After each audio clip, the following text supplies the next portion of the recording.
Miko the Rainbow Hunter. Once upon a time, in the heart of the joyful forest, a magical place where trees stretched up tall enough to tickle the sky and leaves shimmered with an emerald green glow, lived a tiny monkey named Miko. Miko was a bundle of energy who simply could not sit still. With eyes that sparkled with endless curiosity and a long, curly tail that acted like a fifth hand, he loved nothing more than swinging wildly from branch to branch. Miko's world was painted mostly in shades of forest green and earthy brown. Occasionally, spotting a bright, ruby-red berry or a sapphire blue butterfly fluttering by was enough to make him squeal with delight. You see, Miko absolutely adored colors. They were like little surprises hidden in the jungle. One afternoon, heavy, dark clouds rolled over the joyful forest like a thick blanket. Crack! Went the lightning, splitting the sky. Boom! Rumbled the thunder, shaking the ground. Frightened by the loud noises, Miko scampered quickly to safety, burying his face in his mother's warm, soft fur. The rain began to pour down in buckets, washing over the canopy. The usually noisy forest fell into a grey, wet, and heavy silence. Hours later, the drumming of the rain finally stopped. Miko slowly poked his little nose out from his mother's embrace.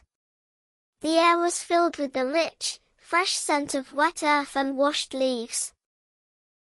The sun, acting a bit shy, began to peek through the parting clouds, casting golden beams onto the wet forest floor. Unable to wait another second, Miko darted outside. He slid playfully across the slippery, wet leaves as if they were ice skates. He jumped into a puddle, splash, sending water flying everywhere. Then, pausing to catch his breath, he tilted his head back to look at his favorite climbing tree. And right at that moment, he saw it. Miko's tiny mouth formed a perfect O of wonder. His eyes grew wide as saucers, and the tip of his tail began to quiver with pure excitement. There, stretching across the vast sky from one end of the forest to the other, was a gigantic, magical bridge. But this bridge was unlike anything he had ever known. It wasn't made of sturdy wood or hard stone.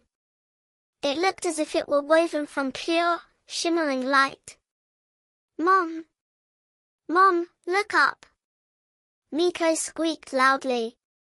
"Someone has spilled paint all over the sky." Miko had never seen so many colors hugging each other before.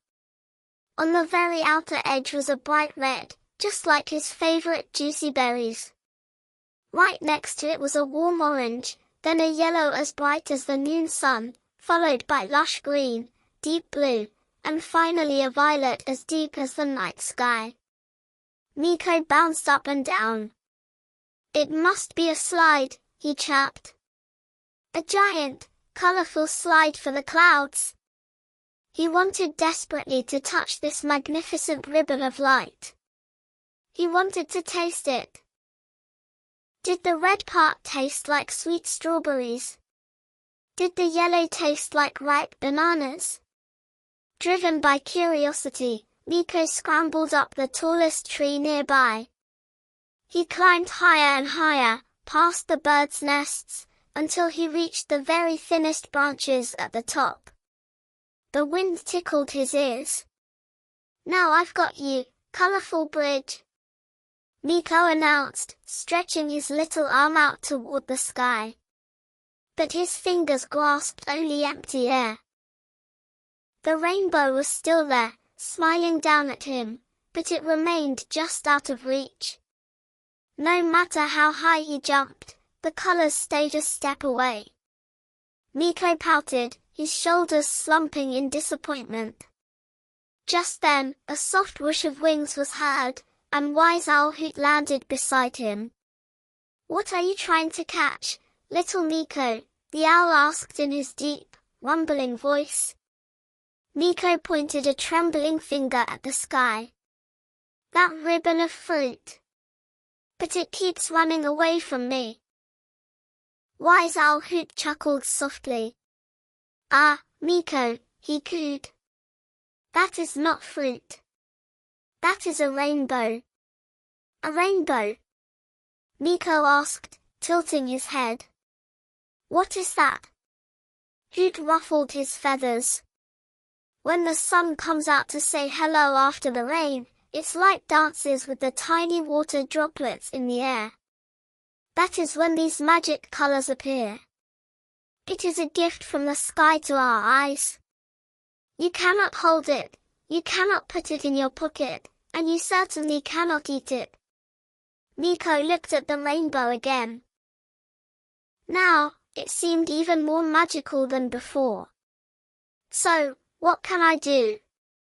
Miko whispered. The wise owl smiled. You can do the best thing of all. You can simply watch it and appreciate how beautiful it is.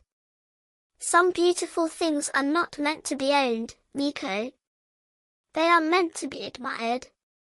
Miko sat at the top of that tree for the rest of the afternoon, watching until the colors slowly faded into the evening sky. He hadn't caught it, and he hadn't tasted it, but that didn't matter. Miko now knew that the sky sometimes smiled just for him, and that feeling was sweeter than all the bananas in the forest.